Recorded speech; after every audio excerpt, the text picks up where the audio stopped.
Le retour du roi.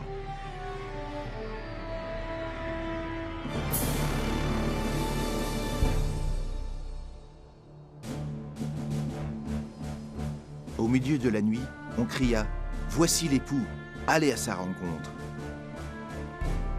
À l'heure la plus obscure, l'espérance tant attendue de tous les temps devient une réalité. La voix autoritaire de Dieu se fait alors entendre. Le fait est accompli. La voix tonitruante remue les cieux. Un puissant tremblement de terre signale alors l'approche d'une grande armada céleste. Les enfants de Dieu, qui étaient blêmes et hagards, se redressent devant leurs oppresseurs, encerclés par un arc-en-ciel lumineux. Leurs visages resplendissent, car ils savent que leur Rédempteur et ses anges viennent les chercher.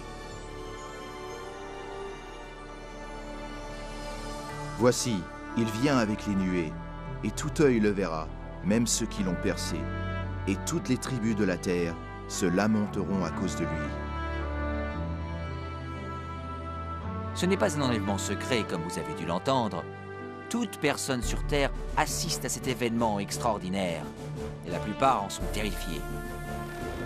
Les égarés s'enfuient vers les cavernes, tentant en vain de se cacher du roi sacré.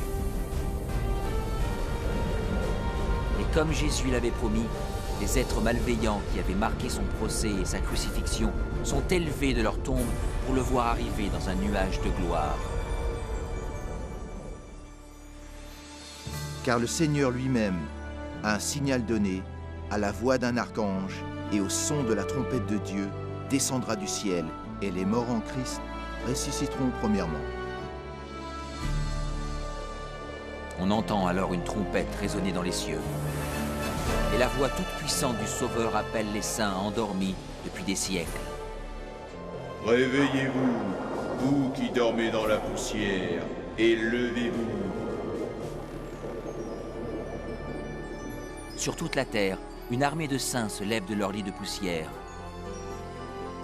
Ils apparaissent dans des corps jeunes, glorifiés et immortels, sans aucune trace de maladie ou de défiguration. Ensuite, ceux qui ont traversé la période trouble sont également transformés. Ils reçoivent un nouveau corps, beau et immortel. Les âmes perdues, terrifiées, regardent avec angoisse cette scène surprenante. Ensuite, nous, les vivants, qui serons restés, nous serons tous ensemble, enlevés avec eux sur des nuées, à la rencontre du Seigneur dans les airs. Et ainsi, nous serons toujours avec le Seigneur. Les âmes transformées s'élèvent au-dessus de la destruction, laissant le monde en convulsion. Ils rejoignent leur Sauveur parmi les nuées d'anges. La peine, le péché et les souffrances resteront derrière eux. Le voile qui les séparait de leur Seigneur est éliminé pour toujours, et ils contemplent leur Dieu et son divin visage en face à face. Ce que tuera l'Éternel en ce jour seront étendus d'un bout à l'autre de la terre. Ils ne seront ni pleurés, ni recueillis, ni enterrés.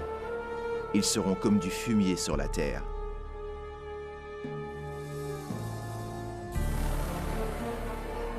Au cours de la deuxième venue, le chaos règne sur la planète. Parmi les ouragans de démons hurlants, les tremblements de terre, les océans bouillonnants, les îles en disparition et les nuages menaçants, la terre est battue de grêlons gigantesques. Les âmes perdues encore vivantes sont bientôt détruites par la clarté de la présence du Seigneur. Leurs corps sont éparpillés sur la surface de la planète ravagée. Pour la première fois depuis sa création, la Terre est désormais complètement dépourvue de toute vie humaine. Seul Satan et ses anges déchus demeurent pour contempler les résultats de la rébellion.